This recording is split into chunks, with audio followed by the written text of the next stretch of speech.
Hello guys, kamusta? Bale sa bidyong ito, gumawa na naman ako ng bagong video tungkol sa kung paano mag-recharge ng diamond sa ating Mobile Legends account gamit ang regular load, kasi marami na ang nagbago sa proseso ng pag-recharge. At need talaga nating mag-recharge ng diamonds para sa promo diamonds ni Monton. Pero bago ang lahat, like mo muna ang bidyong ito para mas i-recommend pa ito ni YouTube sa iba pang viewers. Bale ito pala ang aking Mobile Legends account, at mayroon lamang akong 1 diamond. So, ngayon magsimula na tayo. I-home mo lang ang iyong phone. Punta ka sa Google, Chrome o di kaya'y sa Safari. I-search mo ang Codeshop. Hanapin at i-click lang ang Codeshop guys at matik dadalhin na kayo sa store nila.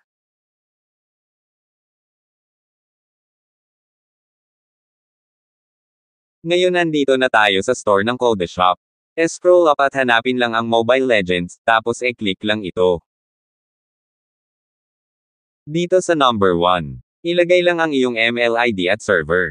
Sa mga hindi alam kung paano makita ang ML ID at server, open nyo lang ang ML account nyo at punta kayo dito. Yung mahabang numero, yan ang ML ID at ang karugtong na mga numero ay yan ang server mo. Paalala lang, ilagay mo ang iyong ML ID at server, huwag kopyahin ang akin.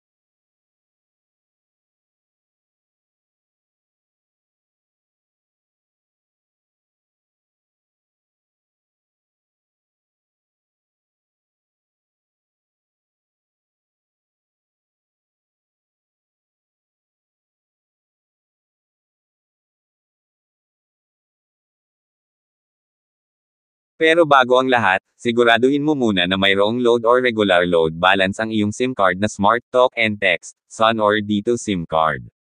Kasi ang regular load sa SIM card mo ang gagamiting pambayad sa diamonds na bibilhin mo. Ang sa number 2 naman ay, pumili ka ng halaga ng diamonds na bibilhin mo. Bale dito, ang 5 diamonds ay nagkakahalaga ng 6 pesos na regular load sa ating SIM card. Ang 11 diamonds naman ay nagkakahalaga ng 10 pesos na regular load. Ang 22 diamonds naman ay nagkakahalaga ng 19 pesos na regular load at marami pang pagpipilian na malalaking halaga ng diamonds na pwede mong mabili basta kaya mo lang bayaran gamit ang regular load sa iyong SIM card. Kapag nakapili ka na ng halaga ng diamonds na bibilhin mo, scroll up mo lang at pagdating dito sa number 3, ano ang gagamitin mong pambayad. Dito may pagpipilian ka, tulad ng SIM card na dito, Talk and Text, Smart SUN. At pwede ka rin magbayad gamit ang mga e-money wallet tulad ng GCash at Maya. Pero dito ang pipiliin ko ay dito SIM card. Sa mga nagtatanong kung bakit wala na ang TM at Globe sa Codeshop, kasi temporarily sinuspending ng Globe ang SIM card na TM at Globe sa lahat ng stores. Di ko lang alam kung kailan babalik or hindi na. Tapos kapag nakapili ka na ng payment method mo ay i-click lang ang Buy Now.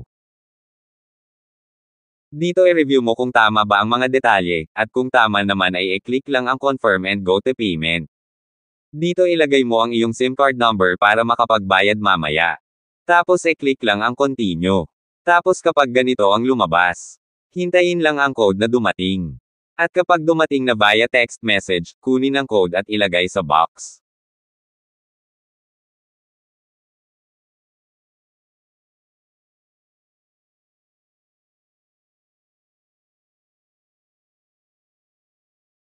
After mailagay sa box, automatic na yan nababawas ang bayad sa iyong SIM card at ayan successful na ang pagbili mo ng diamond sa Codeshop gamit ang regular load sa iyong dito SIM card. Tapos ang next na gagawin ay, i-close mo lahat ng apps. At i-restart mo ang iyong ML account para masigurado na pumasok na ang diamonds na binili mo.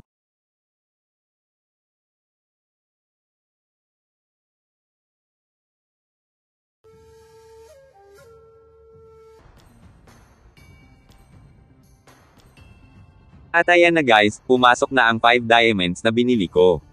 Kanina mayroon lamang akong isang diamond. Ngayon 6 diamonds na. So yan lang sa bidyong ito, palike naman ako para mas i-recommend pa ito ni YouTube sa iba pang viewers. Salamat!